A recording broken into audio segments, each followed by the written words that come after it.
alien spacecraft did not crash in Roswell, New Mexico in 1947.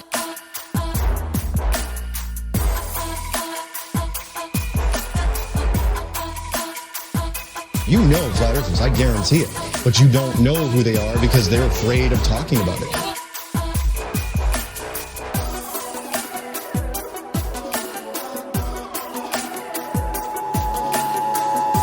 This is not a test.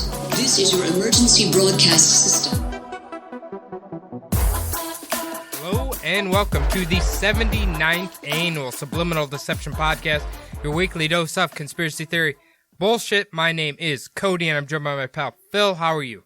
Doing good, buddy. How about yourself? Not doing too bad. It's been a beautiful week in Minnesota, surprisingly. I figured winter was coming, but looks like they're holding off a few more, at least a few more weeks. How's the weather in Arizona been? It's doing good. It's a little bit cooler. It's warmer than the week that I came back, but it's definitely starting to get a tiny bit cooler. I was going to ask really quick, are you guys seeing all of the smoke from the California fires up in your neck of the woods yet? I've seen it's made its way pretty much out to the East Coast. I wouldn't say we've seen it, but the rumor is, I was talking to one of my good friends, Nick, about it, and he said that his sinuses have been acting up really bad, and I've noticed mine have as well, and he speculates it might be because of the smoke and shit that's coming from California affecting the air here. I don't know if that's true or not, but kind of makes sense. Yeah, I was editing last week's episode on Rothschild conspiracies, and I could hear it in my voice and I can feel it right now that my nose has been stuffed up for the past couple weeks. So I think that's what it is. I never get allergies either. So yeah, it's definitely could be. I mean, that's a lot of toxic shit in the air. So who knows? Definitely. Anyway, Phil, I hear you have a story or news story to tell us. I do. I was looking up some stories this morning. I actually caught on my newsfeed a crazy one. So here we go. Police raid in Vietnam finds more than 300,000 used condoms being packed for resale. Okay, is this like Jack Nicholson's summer house or what? Not quite. So apparently, police in Vietnam, just outside of Ho Chi Minh City, found a factory that had about 320,000 recycled condoms that they were cleaning and reforming to be resold, and they were also repackaging them. Okay, is this like a normal thing we do, or no, this is not normal. Okay, well, I don't think anybody could get pregnant off of them. No, but I mean with STDs and all that stuff and fucking dick lice and all that shit. I wouldn't want to use a reused condom. I think everyone would prefer them to be fresh. Is this a Duramax company or what? Do we know the company? Like who are they doing this for? It's apparently like just black market shit. They were, I suppose they probably got them from like a junkyard, or a lot of, if you ever watch any documentaries on like the sanitation or the sewage companies, basically they look down in the sludge and all that they see is used condoms down there.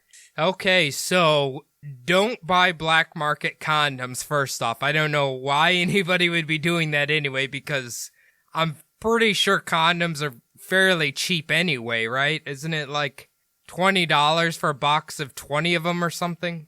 Yeah, condoms are pretty cheap, and if you are cash strapped enough, there's plenty of programs out there that'll give you free condoms. The state does not want poor people repopulating this planet with, little poor people clones. So they will give free condoms out. So. That sounds so bad when you say that, Phil. I know. It sounded terrible coming out of my mouth. But here's the thing. Okay, yes, in the United States, we have things like Planned Parenthood and all of that that will distribute free condoms. But around the world, they probably might not have that same thing. Yeah, they really should have programs like that. I think maybe one of the big problems is a lot of the organizations that could help out, like charities, are religion-based, and a lot of religion-based charities like wouldn't hand out free condoms. Well, I'm mostly thinking of like the Christian ones. But. Yeah. After I that missionary, when I used to work at Best Buy, I think I've talked about this. When he came in and, God, he wanted me to test out his projector, and it was some guy saying essentially that Jesus will cure AIDS and stuff. I don't think he's giving out condoms. Yeah, no, definitely. It definitely affects their bottom line when people don't have more children. It's, future profits and all. Yeah, that's a good point. And I know Planned Parenthood's under fire right now because I've seen so many alleged stories, okay, I'm air quoting here, where people are posting like they do 6 million abortions a day. I'm like, that's not even possible. No, that would be more. There's not that many pregnancies in the United States to have 6 million abortions a day. There's not that many abortion doctors, or there's not that many beds to do it on. There's in a neighboring city around here, there's a man, and he's had this out in front of his lawn for as long as I can remember. It's an anti-abortion thing, and he keeps changing the number. On there, he has, since whenever, there's been 98 billion abortions. I don't think so, buddy. Were they having abortions back in, the Stone Age? I don't. How would that be? I don't know. He's nuts, clearly.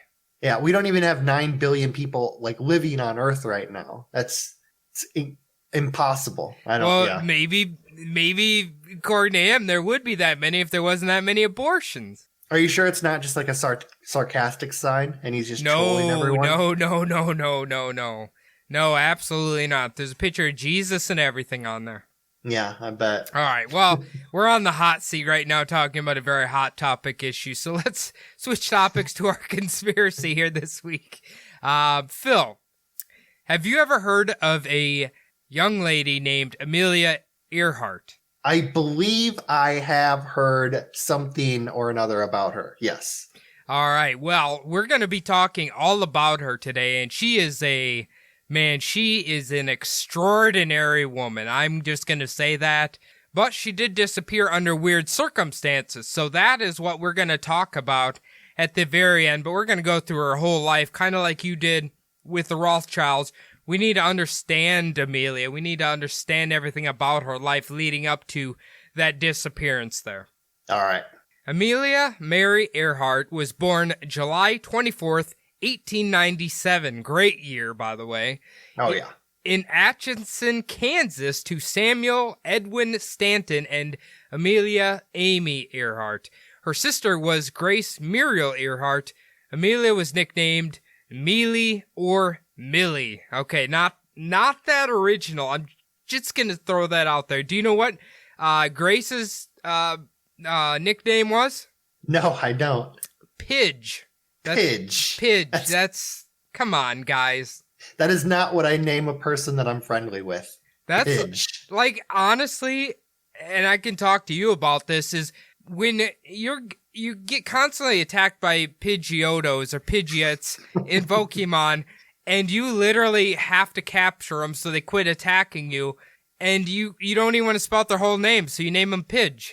That's what I was thinking. If you go to play Pokemon Red and you play against one of those random trainers out in the forest, I imagine he nicknames his pigeon or Pidgey Pidge. That's what he would nickname it. The literal bloodbath you leave behind on that game of just dead Pokemon everywhere. Dead Rattatas and Pidgeys everywhere.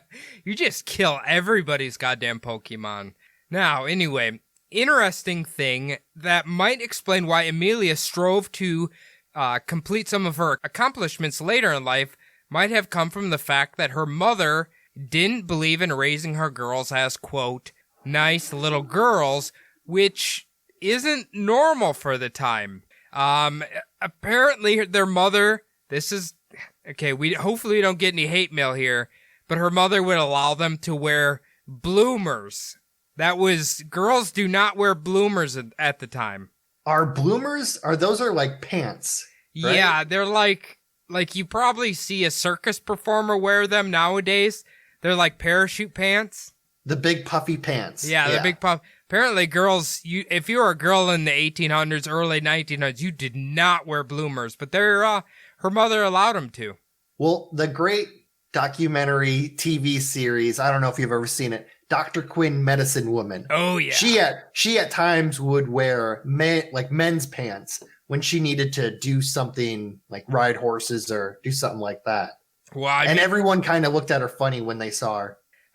Man, it's only been 100 years, but man, we've escalated from pretty primitive beliefs, in my opinion. Yeah, we have definitely come a long way. And I think it has to do with organized religion taking a big hit in the last 100 years. That is a very good point. Now, Amelia and her sister Grace, as young girls, loved to explore the woods.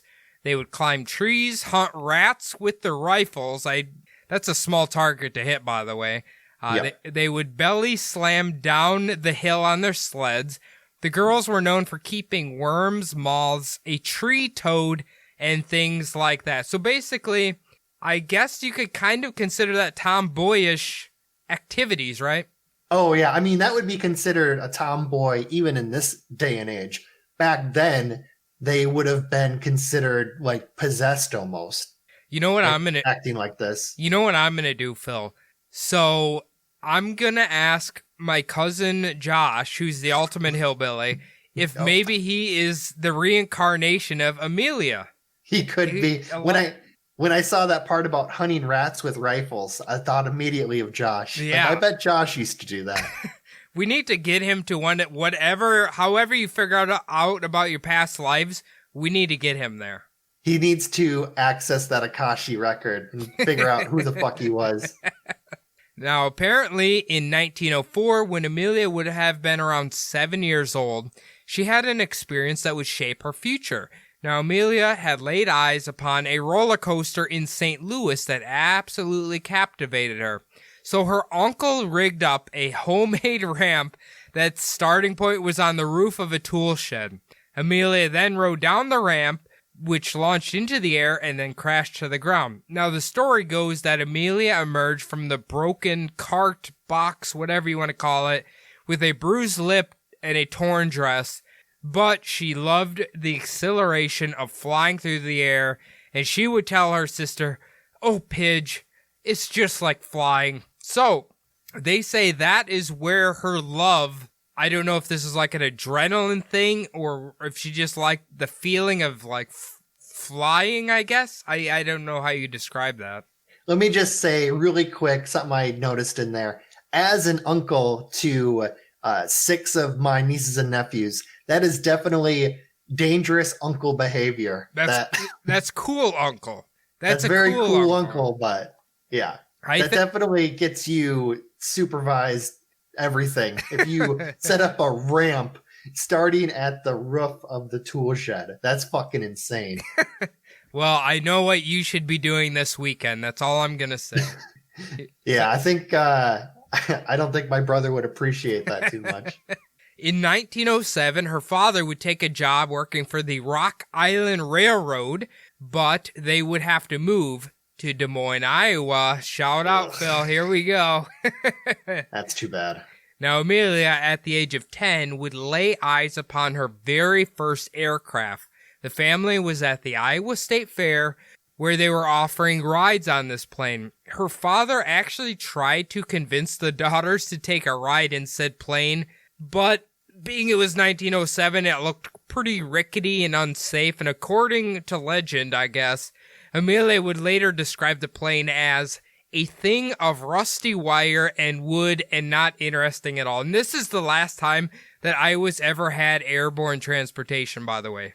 Yeah, definitely. I mean, maybe if you blow up enough balloons and just kind of try to levitate yourself, you can get out of the state that way. But I was going to say, that's pretty fucking early to have an airplane. Like, to see an airplane at that in 1907, that's fucking insane. Iowa State Fair, man. That's the talk of the country. I am guessing that they probably witnessed that aircraft while eating fried butter on a stick. Is that like the national food for the Iowa State Fair, butter on a stick? That's a few years ago, that was one of the big things, was they deep fried butter on a stick. Oh, man. How can you eat that? Yeah, for the people living out of country who are listening to our podcast, Iowa's not exactly known for the most physically fit people. So Well, I left out this part, Phil, but apparently the man with this aircraft, they actually tied him to a stake and burned him for witchcraft, so. I imagine, as they should. Now, interestingly, Amelia wouldn't be enrolled in a public school until the age of 12 when she entered the 7th grade. Maybe that was normal for the time, seems kind of weird to me. But, a little, yeah. But they all said that Amelia would spend hours reading from the family's library, so I would imagine her whole life she's been a very intelligent young lady. Well, I imagine if her family had their own library, possibly she was homeschooled. Yeah, I didn't really include it in the notes here, and I didn't know this before looking into it, her family was very well off. Yeah, so she may have actually had private tutors if they were well off and intelligent. It very well could be. Maybe in Iowa, private tutors were outlawed. I don't know. If it's witchcraft tutors, I don't know. What do you think? Well, another thing, too, is they would have all, at this time, 1907, it would have been all one-room schoolhouses. I mean, think of how many are just kind of hanging out, like, around. Well, even, like, there's one right next to your house, and there's one right next to my house. So, Schools, you mean? Those little one-room schoolhouses, yeah. Oh, well, you mean the Amish ones? Is yours an Amish one? Wait, are you talking about in Iowa? In Iowa, yeah. Yeah, where you grew up. Yeah, that was an Amish one. Oh, yeah, mine. The one that I'm talking about around me was an old one that wasn't being used anymore. But yeah. they were all around. Yeah, just down the street from my parents' house. That there's they might have moved it now, but they used to be the Amish. God, what was it, like 1st grade through 8th grade? I think that was a school. They all taught them all in that one house. Yeah, well, if it's the Amish, I don't think that they go much further than 8th grade. No. And that's not a slight against them. I'm just saying I don't actually think that the Amish teach like much past like 8th or 9th grade. So yeah, they don't want to go past there because they might realize that electricity and cars are kind of cool. Yeah, the devil's work. In 1914, Edwin Earhart moved the family to St. Paul, Minnesota, where he took a job at the Great Northern Railway. Amelia enrolled at Central High School. Now, I obviously live in St. Paul, Minnesota. I think Central is still there. I'm pretty sure it still exists today. I don't know if it's the same building or anything because obviously we didn't go to high school here, but I know Central High School does exist. I just don't know if it's that exact Central High School. Yeah, and Minnesota actually does put pretty decent money into their education. So I'm guessing they have gotten new books since 1914. But if she would have got that in Iowa, I doubt they would change up the books. They didn't need textbooks. They had Bibles. Yeah, we got Bibles. We got science books that definitely do not have dinosaurs on the cover. It's all good. Now, sometime between 1915 and 1916, Amelia Earhart would move to Chicago with just the daughters, it sounds like. Interestingly, she scouted the city to find the high school with the best science program for Amelia. She eventually found Hyde Park High School, and in 1916, Amelia would graduate from said high school. So that's her mother is great, honestly. Yeah, her mother's for mothers of the time, because you got to think she was probably born in the 1860s or 70s. She's kind of like a pioneer woman in that, getting her daughters to not be so, not conform. Not so conforming, yeah. And letting her daughters like do boy things, letting them do science programs, actually finding the best science program for her daughter. That's pretty fucking progressive, pretty advanced, pretty progressive. Yeah. That's the word I was thinking of. Progressive. Yeah, her mother's great, man. It like the science program. I don't know if that was like a gender specific thing at the time. I don't really know, but she definitely wanted her daughters to excel in life and not just fit. I assume the conform of the time was you're expected to be a housewife or yada, yada, yada. Oh, in most cases at that time, it would have been gender specific, all men. And it's starting to change now to where more women are getting into like the science programs, but that's just because there's a push at like the younger ages in elementary schools to get girls into these programs instead of kind of talking them away from it, which would have happened back then. Yeah. Yeah, I know. I thank God we don't live in this time period. Yeah, her mom probably would have tried to dissuade her mom from getting her kids into those programs. Well, I'm sure if this was Iowa, they would have tried to try her for witchcraft. Oh, I imagine telling her to just send her to a nice finishing school so that she can meet a man and have some kids. Now, Amelia, throughout her life, had been keeping newspaper clippings or articles about successful women in job fields primarily dominated by men, which included film direction and production, law, advertisement, management, and mechanical engineering. So, Amelia herself, along with her mother, is very progressive. She wants to break through she wants to follow in the footsteps of successful women at the time. Yeah. I'm trying to think all of those fields would have been pretty big. I know advertising was a pretty big field back then. Film direction would have been like really brand new. There wouldn't have been a ton of, it would have been just really starting in the decade leading up to that time. So yeah, that's pretty, and they all would have been male dominated. Yeah. So Amelia, this is what I'm saying. Amelia is, I think, a woman to look up to because she didn't take no shit from any of that stuff. No, definitely. Yeah, I'm finding out quite a bit about her. Actually, you don't really hear much about Amelia besides flying. That's the crazy thing I just realized. Oh wait, we got a lot about her minus the flying, so let's get through it here. Now during the winter of 1917, Amelia was in Toronto because of World War I, and Amelia would see all of the wounded soldiers returning from the war. She started to train as a nurse's aide for the Red Cross, then eventually would work with the Voluntary Aid Detachment at Spendina Military Hospital. She mostly prepared food for the patients with special diets and handed out the necessary prescriptions to them. So she's kind of joining in, I guess, the war effort. What was, since you know more about history, what would be Canada's involvement in World War I? Would they have sent a lot of soldiers that would have gotten killed and such? Yes. So since Canada was a dominion of United Kingdom, they definitely were sending soldiers. World War I, we talk about this quite a bit from Dan Carlin. World War I was a real meat grinder, and they just needed bodies. They needed more and more bodies. So 1917 would have been just the time that America was entering the war.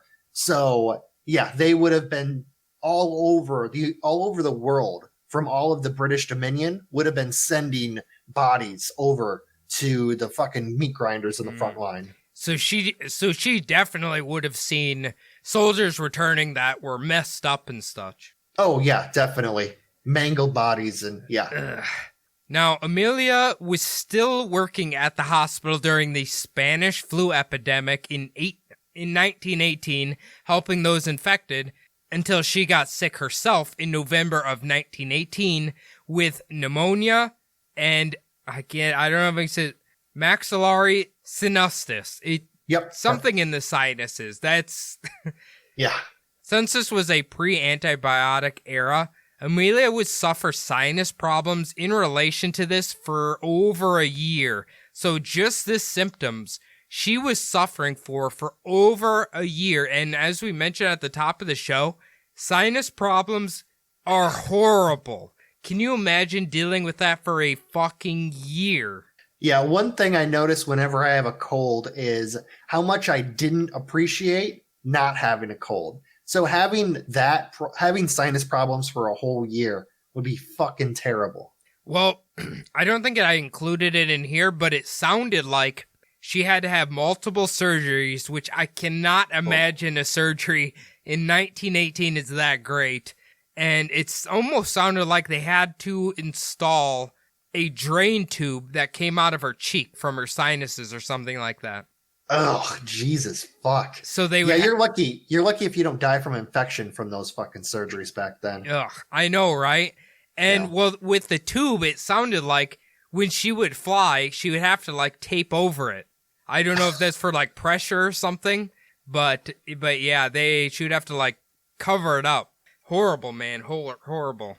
I imagine they probably recommended that she didn't fly at all with, that kind of problem. Yeah. God. Ugh. I don't know. She's a brave woman. I'll give her that. Yeah. But what the fuck do doctors know? I don't listen to them either.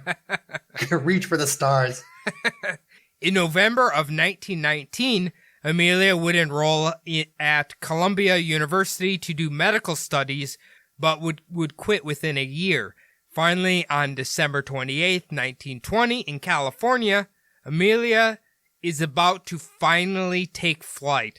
Now, Amelia and her father visited a local airfield where they met a man named Frank Hawks. I hope that's his real name and he didn't just give that name to himself, because that name is awesome. I was trying to, when I heard you say that, I was trying to think that myself, like, oh, is that his real name? Because he's got to be a pilot with a name like that.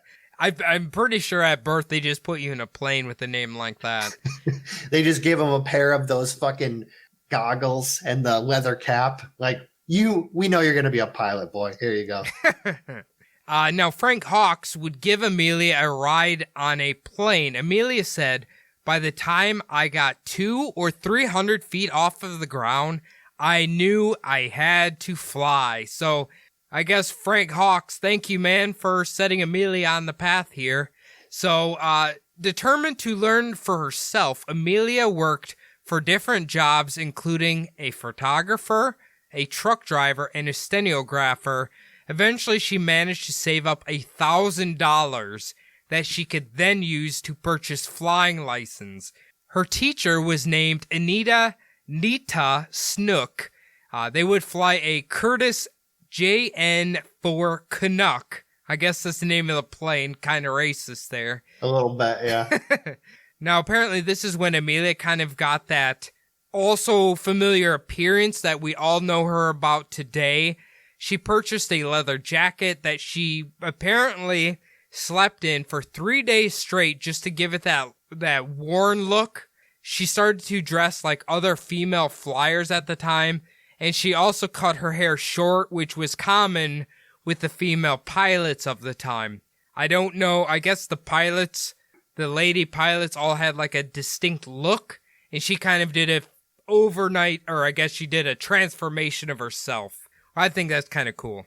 Yeah, it definitely would be a good idea to cut your hair short if you were getting into the pilot game, just because you wouldn't want that hair getting either caught up in your face or getting caught up like out in the windows, or who knows what kind of like moving around machinery it were in those planes at the time. Good. That is a good point. I kind of wondered about the short haircut thing, and I guess that's probably what it is. Yeah.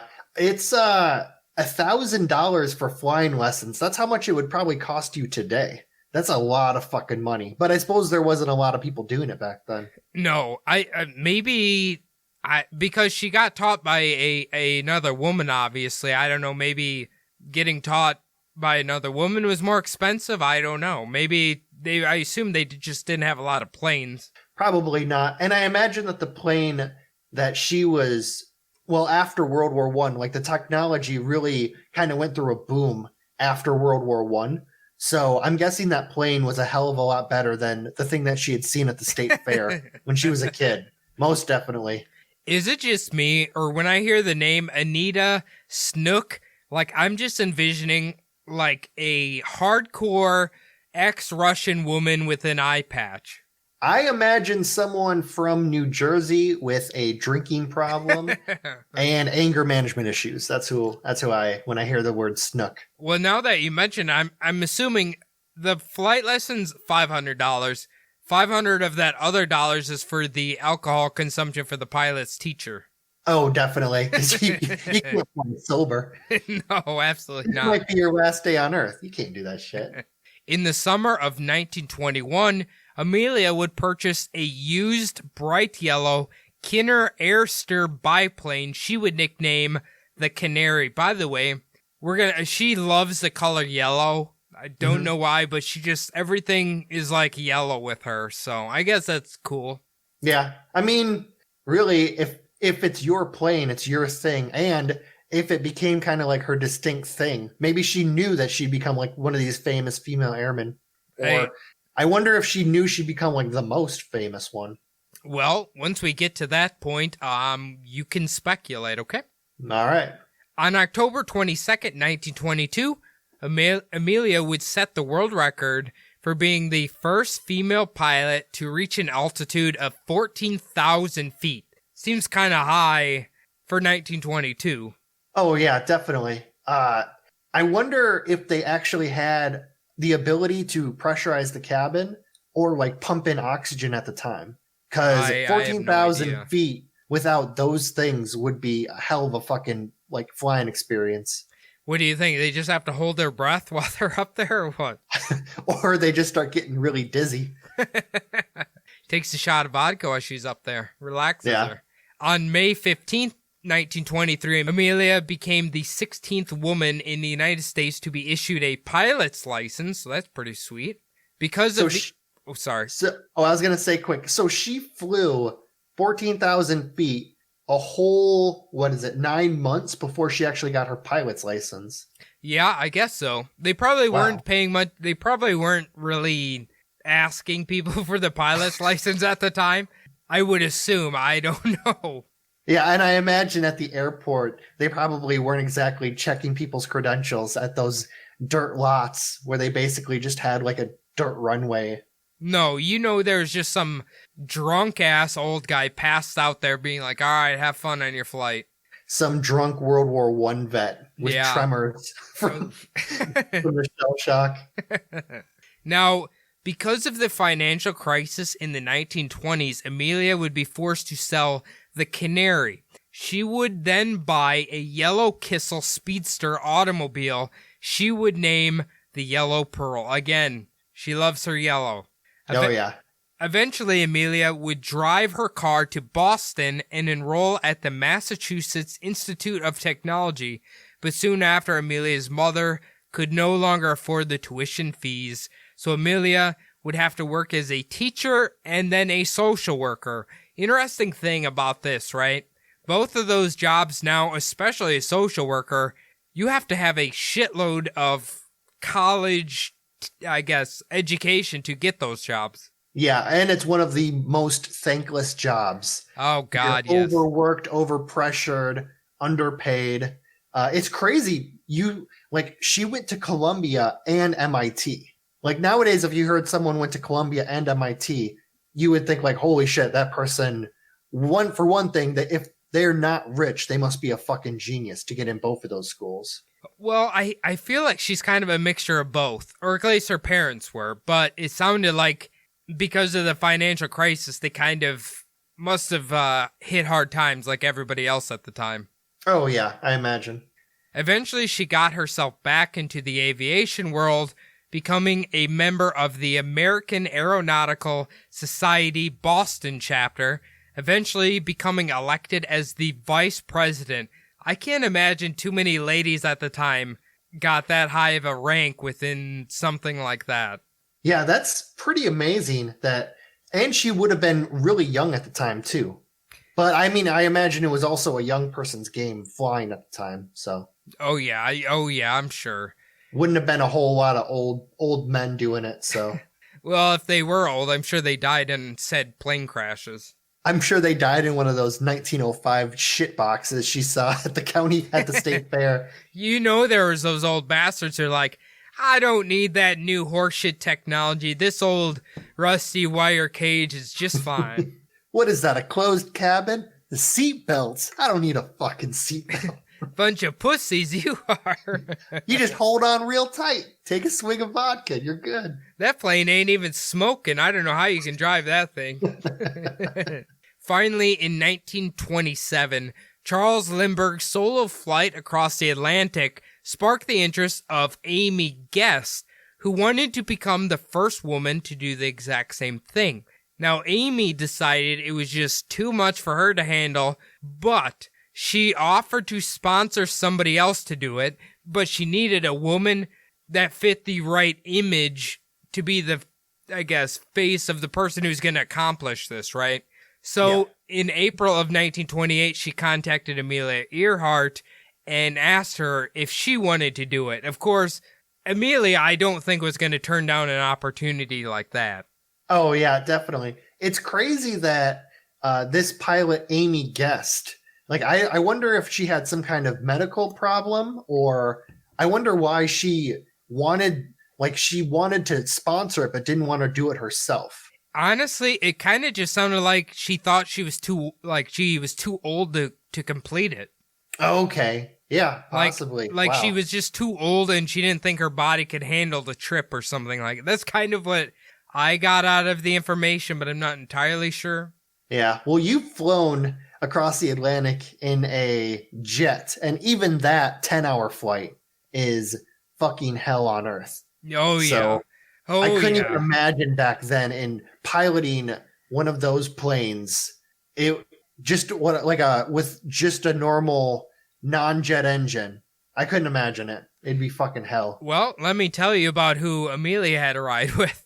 On June 17th, 1928, Amelia Earhart, another pilot named Wilmer Stoltz, and co-pilot / mechanic named Lewis Gordon departed from Trepassey Harbor in Newfoundland in a Fokker F-8B named Friendship. I don't like that name for a plane, I'm being honest with you. No, honestly, a plane, you gotta give it some bite. You know? Yeah, not Friendship. Come on, Not this is like the Friendship. goddamn it's the name of a Care Bear. You can't be naming it that. That's like if you buy a boat and give it like the name of your wife or something like that. It's like, oh man, you had the opportunity to put something cool on the side of that boat. Yeah, you got to name it like Bill Belichick. What's his boat? 7 Rings, I think, or something. No, I think it is literally called 6 or 7 Rings. It's yeah, ridiculous. it is always cool when you walk along a harbor and see like the names of everyone's boat. It's pretty cool. We need a sub D boat. That's all I know. Yeah, call it the Satiro 5 or something like that. Now, exactly 20 hours and 40 minutes later, they landed at Bury Port in South Wales, so they completed the flight. Now, this is when Amelia Earhart's fame really took off. She was able to then use her celebrity status to finance her future aviation-related activities, which Amelia seemed to really dive headfirst into competitive flying. So I think this is kind of where we meet the Amelia that everybody knows today. She completed the flight, and then she was just like a sensation around the world. Yeah, that would have been the world's, probably their first image, really, of Amelia Earhart. Like their first time hearing about her when she did like this feat. Because you said she was the first woman to pilot across the Atlantic. Yep. So she would have been like pretty famous for that. I didn't include it, but I think after they landed in Wales, like a few days later, they went to, I think, London, and then whoever the royal family congratulated her and all of that. And then when she came back to America, she was obviously a big sensation and all of that. So that's great. Yeah, definitely treated to some of that terrible food that we always talk about.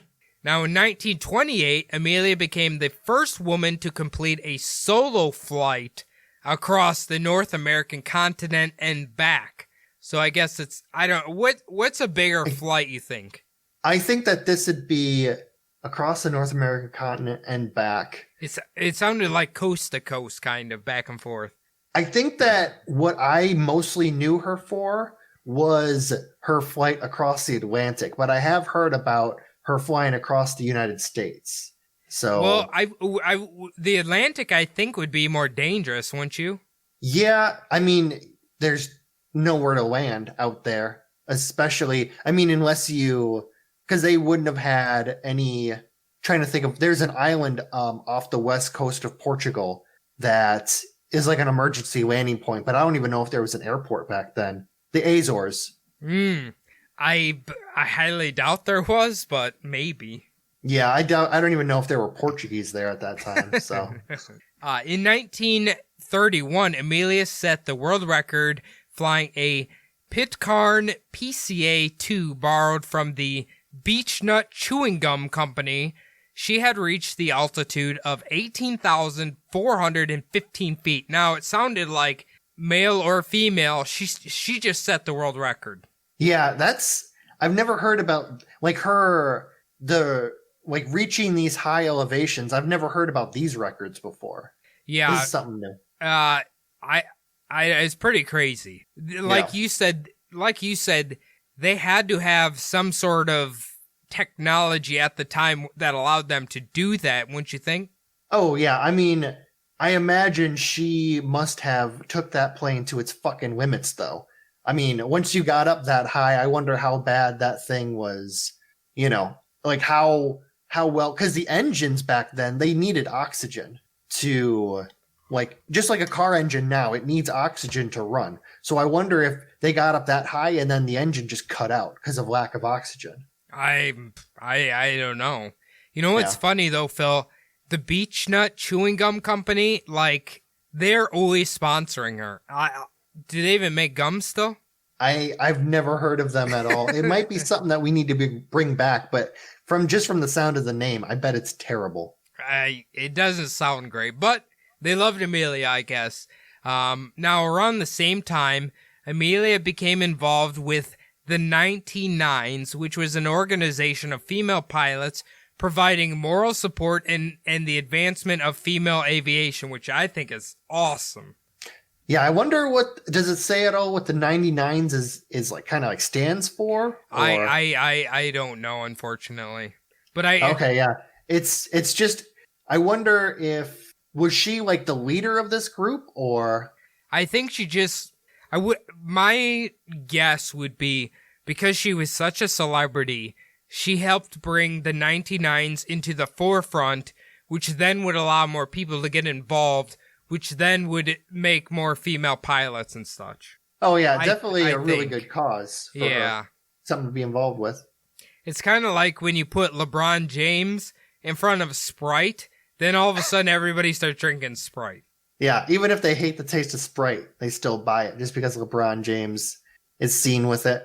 But what else? Amelia, it sounded like Amelia and Lindbergh, basically them working together helped set up or like start the groundwork for commercial flight that we all use today, which is kind of awesome. Yeah, pretty thankful for that, though I wish it could be a little bit more like it was back in the 70s with the smoking and people didn't taking off their shoes and stuff like that. I have a feeling Amelia would be opposed to the clustered seating that airplanes have now. Oh, yeah. Well, especially during this fucking pandemic time, stuffing people in those tin cans just like nothing. Right. Now, Amelia would eventually marry a man named George Putnam, a dorky-ass name, on February 7, 1931. It's funny because they had like an article saying that she didn't take his last name, obviously, but he would be referred to as George Earhart. Wow, that is pretty fucking progressive for that time period. I'm sure he didn't take any shit from any of his friends for doing that. Well, she's the famous one, right? That is true. But I couldn't even nowadays, and I'm a pretty progressive fella, even nowadays, if one of my buddies took his wife's last name, I might give him some shit. Look, I'll say this, you do whatever you want. I did know a guy who did take his wife's last name because he hated his family so much. Oh, that's a good point. Yeah. If that person said that, like, oh no, or they hate their last name, or they hate their family, I'd be like, oh, okay, never mind.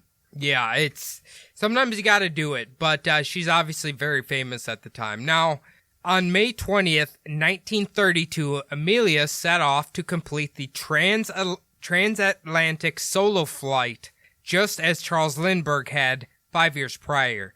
She took off from Harbor Grace, Newfoundland, in her single-engine Lockheed Vega 5B. Seems like Lockheed was like kind of the main company back then. Do they still make planes? Do you know? Yeah, Lockheed Martin.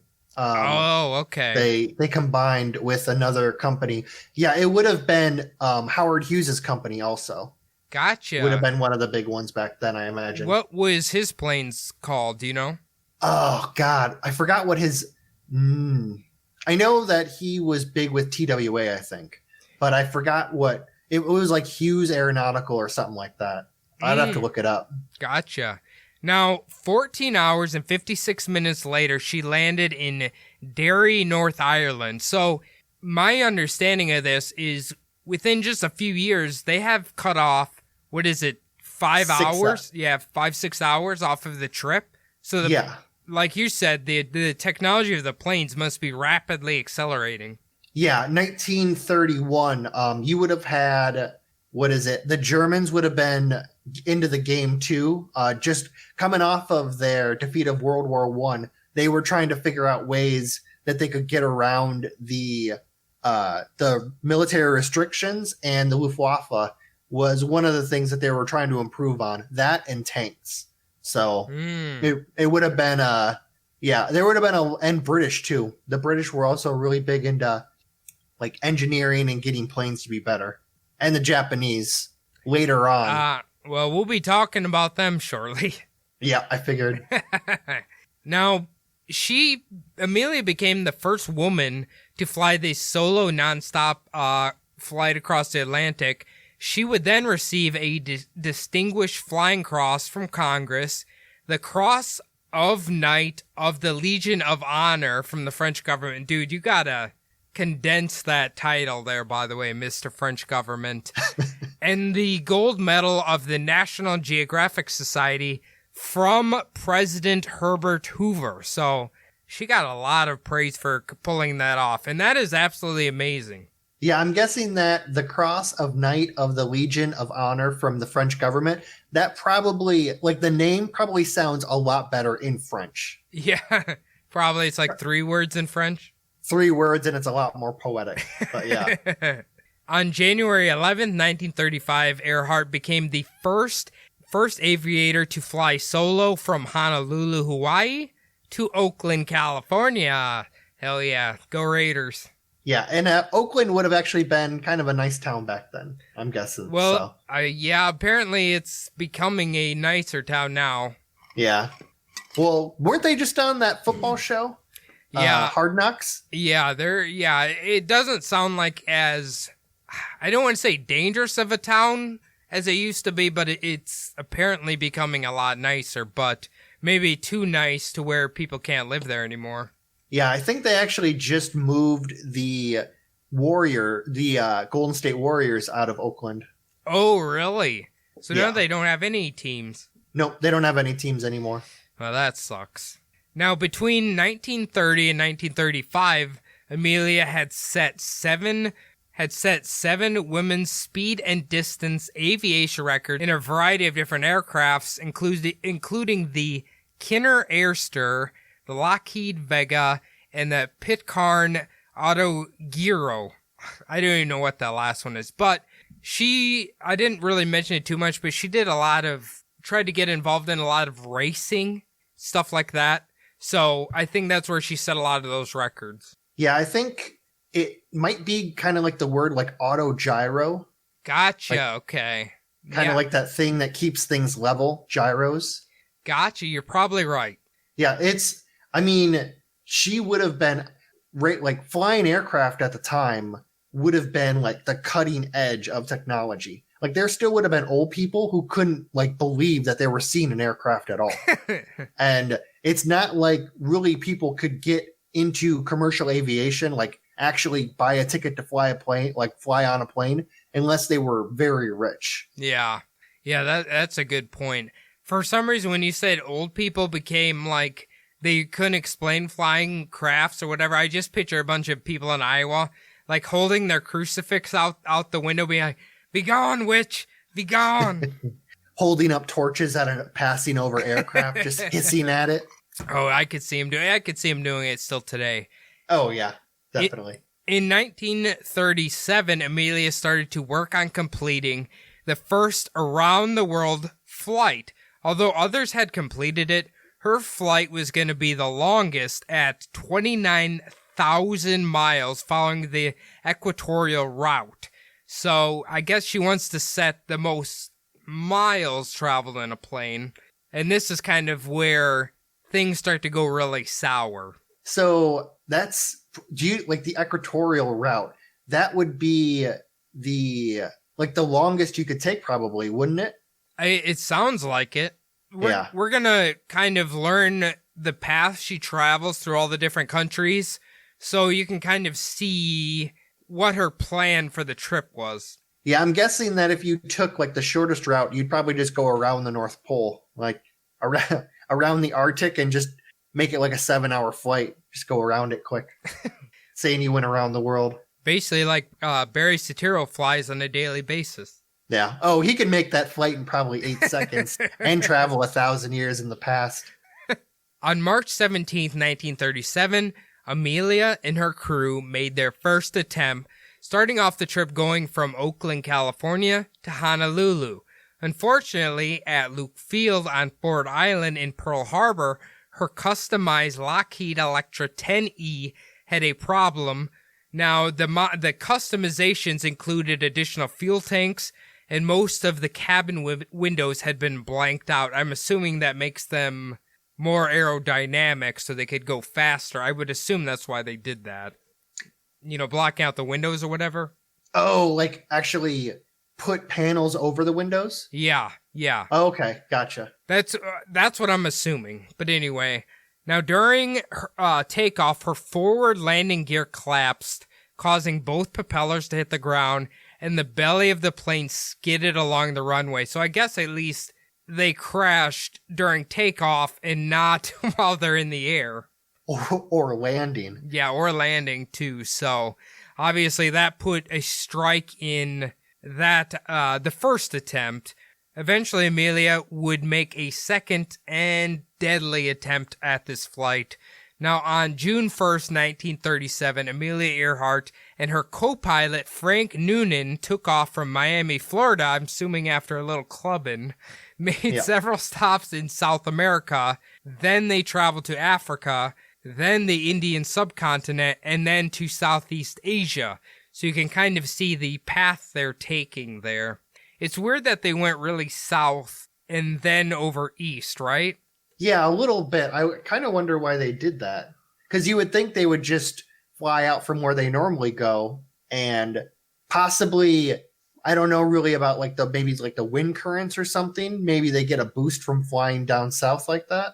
Well, the equatorial line starts in South America, doesn't it? Oh, yeah, that's a good point. So they wanted to fly over the equator. That's what I'm guessing. I'm not entirely certain. On July 29th, they would arrive at Lae, New Guinea. At this point, they had completed 22,000 miles and had only 7,000 of the miles left, which basically was just for them to make it over the Pacific.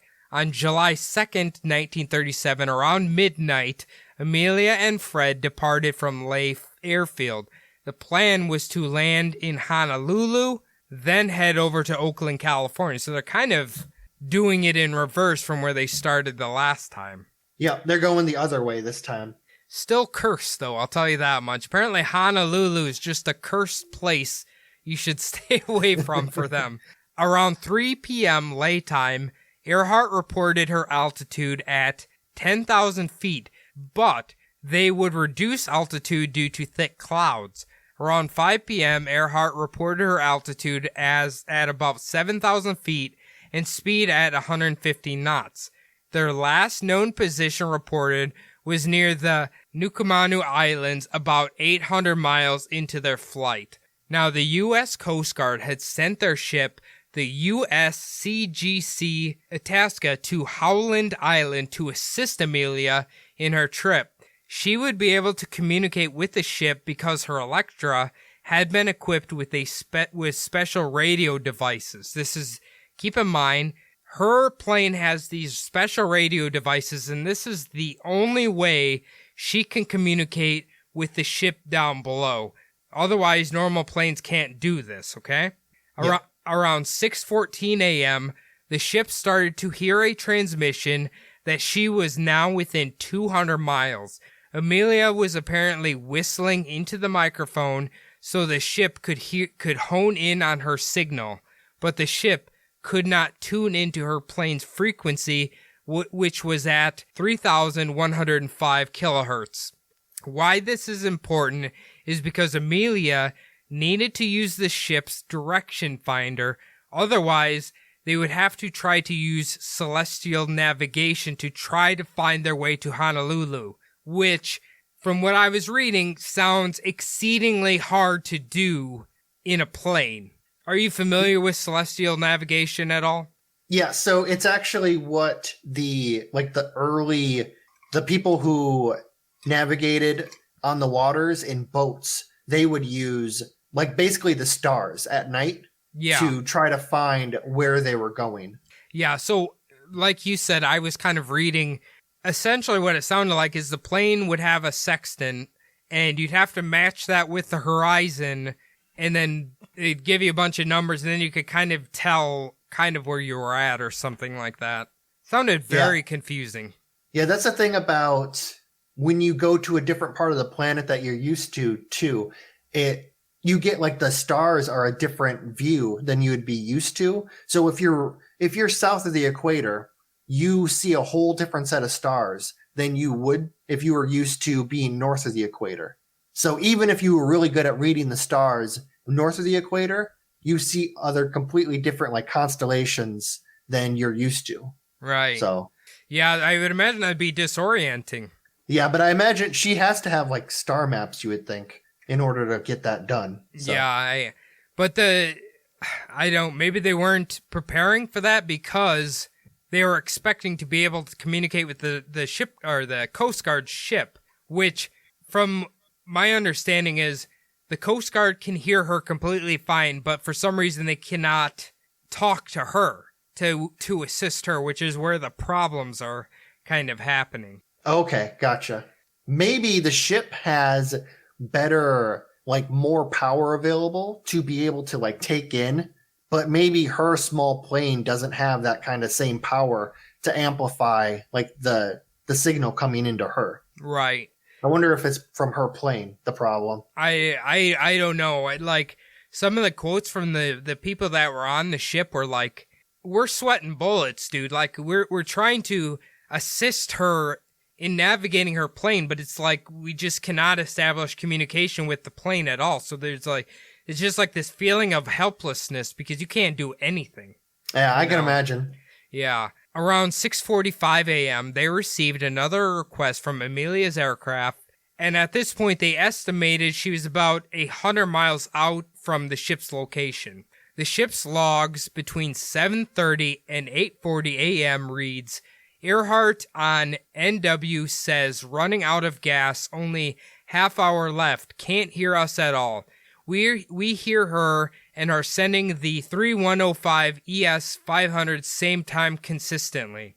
At 7:42 a.m. it reads KHAQQ, that's Earhart's plane. I don't even know what's KLNG ITASCA, we must be on you, but cannot see you, but gas is running low. Been unable to reach you by radio. We are flying at 1,000 feet. Now, this is a big thing that Amelia only didn't load her plane to maximum capacity because she loaded the plane with less fuel so she could travel to the next fuel up location at a faster rate. That's what it sounded like she did. So she really needed to land at this point. Otherwise, she's going to be fucked. And I think if she was flying at 1,000 feet, the lower down you fly, the more fuel that you're going to burn up. Right. Because it's harder to fly at lower elevations. So if not only she has less fuel, but she's also flying lower, then she's really fucked when it comes to fuel.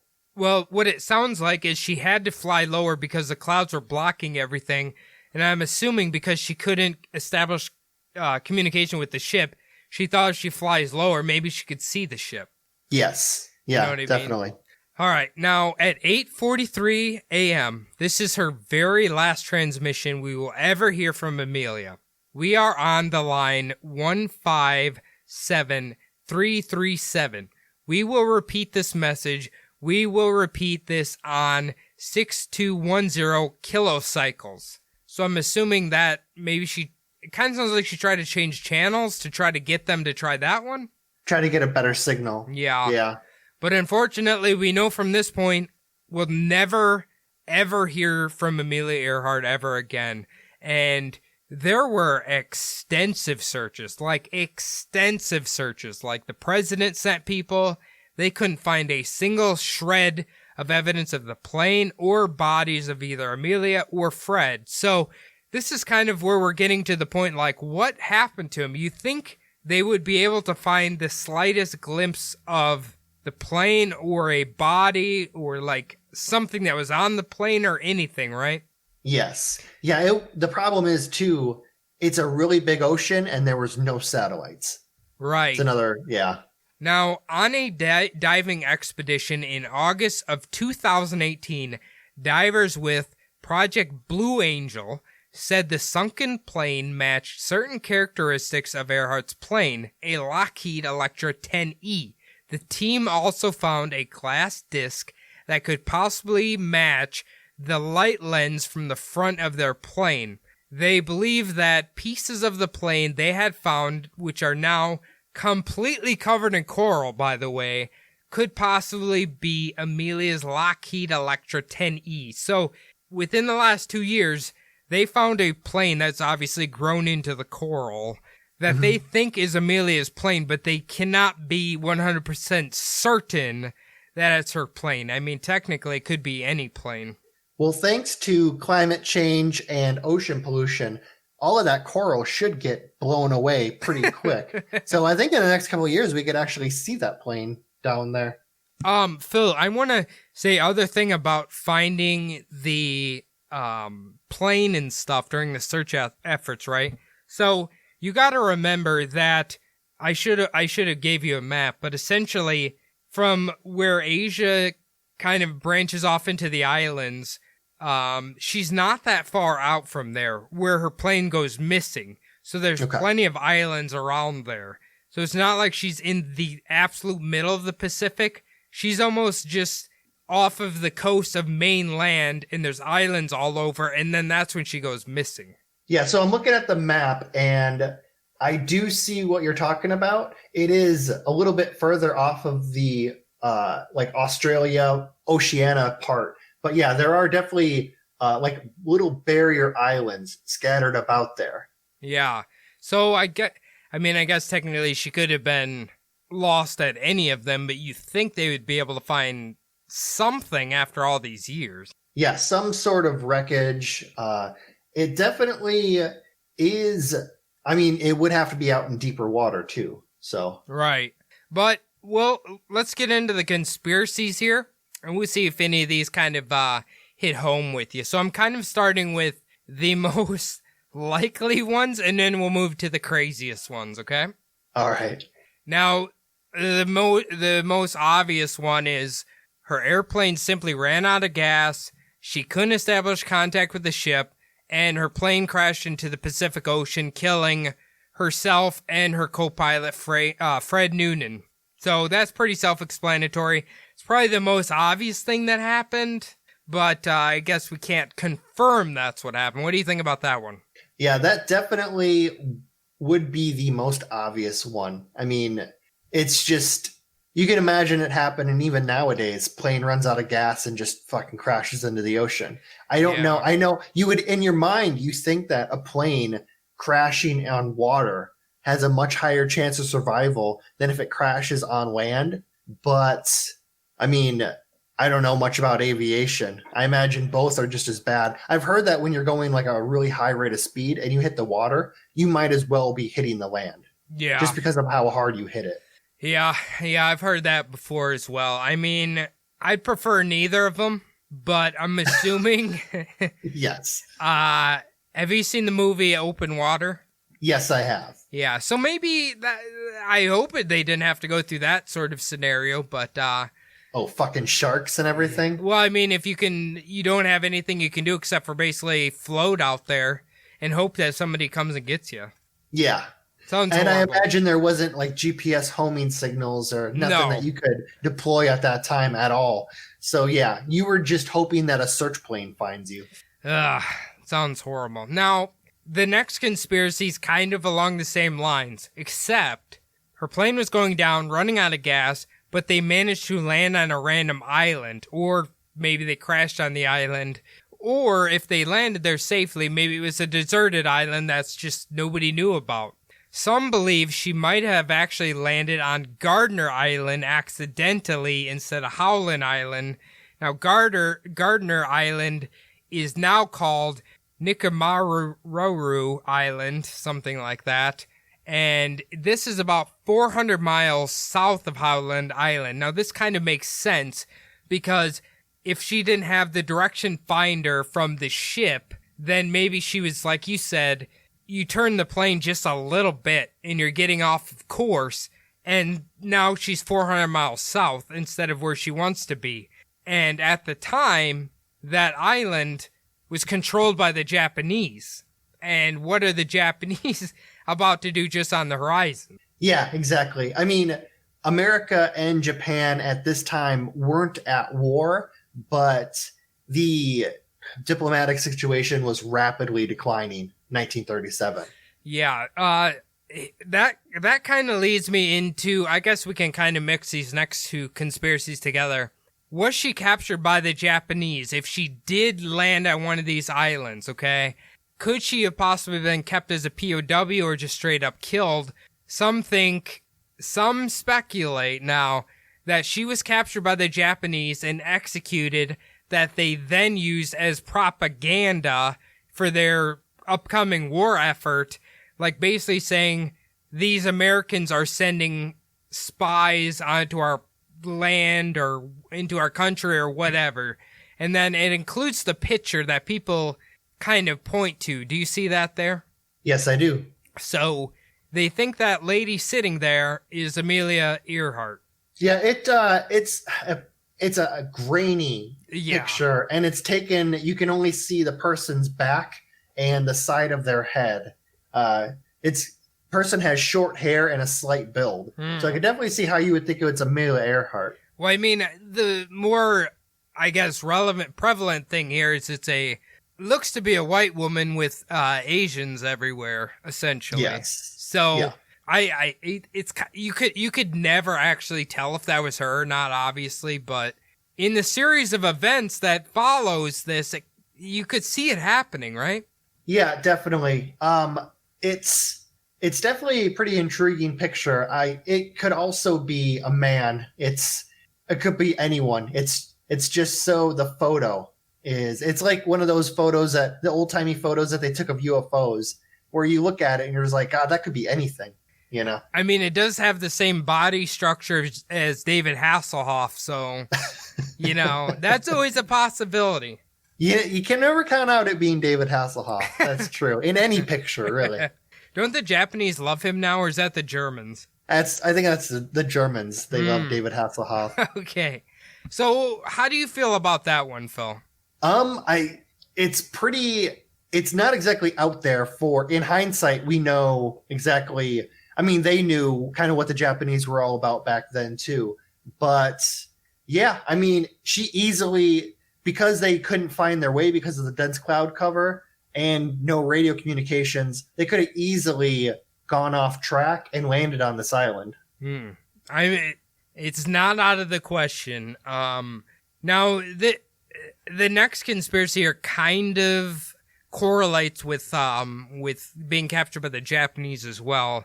Some think that Amelia and Fred were actually, the whole trip around the world was just a cover because they were actually doing like spy plane stuff for the U.S. government, and they weren't ever actually planning on going to Howland Island. They were actually doing a mission for the U.S. government, doing surveillance of the Japanese island installations. But if they were spying on them, something went awry, they were shot down, or they were forced to land, and then they were captured by the Japanese. Yeah, I mean, who knows, really? I don't know.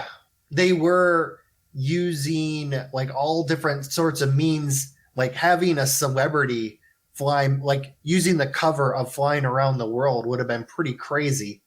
Having all of that just to do this, I could see like the possibility of it. It'd make a great movie. Yeah, it would, wouldn't it? Yeah. I mean, I don't know how. I guess we'd have to know how invested in the U.S. government Amelia was. I don't think she was that invested. I think she just wanted to fly and set records and, prove that women can do any job and all that stuff. Yeah, unless it was this Fred Noonan, her co-pilot, unless maybe he was involved and they were just going to do a quick fly around and then land in Howland Island. Yeah, I don't know. It's very, now that I look at it, most of these conspiracies are revolving around the Japanese killing them, basically. But yes, we'll move on. Go ahead. Oh, I was going to say, yes, that is like a lot of the conspiracies I've heard in the past do have to do with the Japanese. Yeah. Either finding the wreckage or finding the actual plane or shooting down the plane and not telling America because of the heated diplomatic situation between the two countries. Right. So, I mean, it's weird because the timelines fit so well. You know what I'm saying? Like her going missing, you've got this political climate between the two of them that's rising. Pearl Harbor being bombs not that far away. Like, Yes. Yeah, I wonder also, a lot of these islands around in that area, I wonder if there would have been, like you do hear about islands having primitive cultures back then. Some of the American, like the U.S. Navy would actually go to these islands and offer them gifts to kind of keep them from attacking installations or kind of keep them on their side. I wonder if she possibly, they could have landed in one of those smaller islands around this area too. I don't, it's very possible. Is this where that one island is where, okay, they basically attack anybody who comes on their land, And the guy came there with the Christian Bible thinking he could convert him? I believe that's in the Indian Ocean. Okay. Yeah, and they ended up killing him and eating him or something. Yeah, that's more the India, Africa, that region, not the Pacific. Yeah. I'm not exactly sure the exact location, but I know it's not in this area. Okay. Well, let me move on to the next one here. Now, some people think Amelia did crash, but maybe she survived. In 1970, author Joe Class released a book called Amelia Earhart Lives, where he believes that she crashed but was recovered by the Japanese and held as a POW until the end of World War II. She was then returned to the United States and moved to New Jersey under a new identity of Irene Bolam. Okay, how are you feeling about this?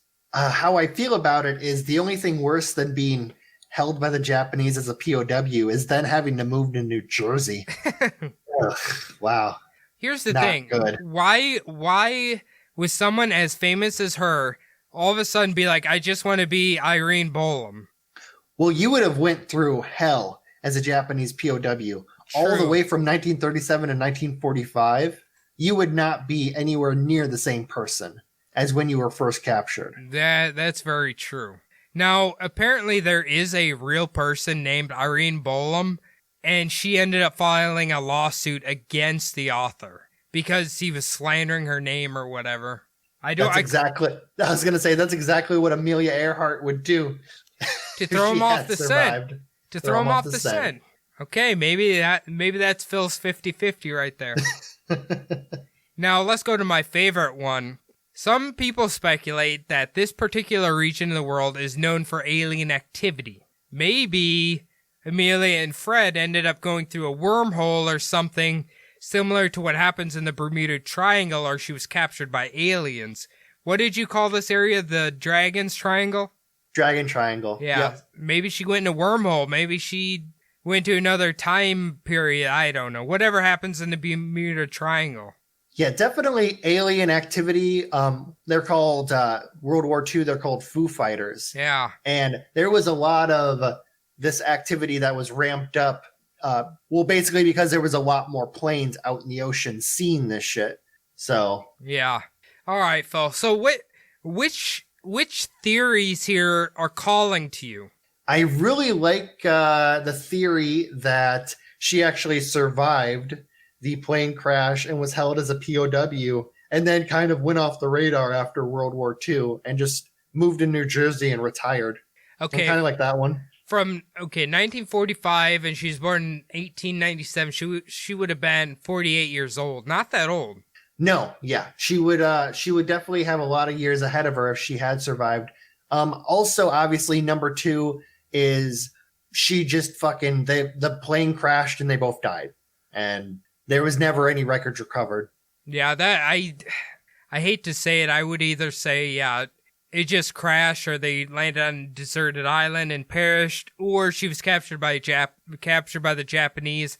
I like those ones. It's a very tragic event, unfortunately, but as you've heard, I hope a lot of people are like you and I, where we learned a lot more about Amelia and how absolutely of an amazing woman she was for the time period. Yeah. Another theory that doesn't get talked a lot about, another theory that doesn't get talked enough about is there was actually an episode of Star Trek where, yeah, exactly. So apparently there was an alien civilization that was capturing humans and locking them in like stasis pods. And the crew of the Enterprise actually found where they all were. It was actually Voyager. Sorry, strike that. It was Voyager. And they actually found them out in the Delta Quadrant, and they woke them all up. And it was Amelia Earhart, there was a Japanese soldier, and there was a few more people that they had captured from the 19th and 20th century. And that could also be where Amelia Earhart ended up. What's the captain of the Voyager? Oh, that was Janeway, Captain Janeway. Yeah, damn you, Janeway, give us Amelia back. Yeah, all the way. I think that one was like in like the 23rd century or something like that. But yeah, so that could also be, and that goes along with the whole alien theory. So it might be a 50-50. Who knows? Who knows? We'll probably never find out what truly happened to poor Amelia Earhart, but she lived a fascinating life, and I think she's just, I don't know, I find her fascinating. I think she's amazing. Now, if anybody wants to let us know how they feel about Amelia, where can they do that? Well, they can hit us up first off by email. They can actually go now to our website at www.subliminaldeception.com. There's actually a link there that really easily takes us to our email. You just kind of fill in the information, put in the message, and hit send. If you like to do it the old-fashioned way with just your regular email account, you can email us at subliminaldpodcast@gmail.com. Really like to hear from people. It's been, great ever since really we've ramped back up after the whole COVID shit lockdown. People are really starting to get a hold of us now. They can also hit us up on our Instagram, Subliminal Deception Podcast on IG. We also have our own Instagram accounts. Mine is SDPodPhil. And Cody, you got one?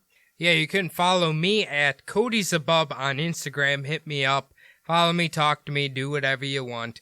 The other thing we need you guys to do, if you enjoy the show, consider supporting us at patreon.com/subliminaldeception, or you can log on to our website at subliminaldeception.com, and there's a direct link to our Subliminal Deception Patreon. Phil and I are working behind the curtains on releasing more and more content on there. We have definitely at this point we have 2 Amazon Prime watch-alongs now available. We have the Time Traveler from 3036, and we now have the I Believe in Dinosaurs, or We Believe in Dinosaurs, which is absolutely fantastic. I would give that one a 10 out of 10.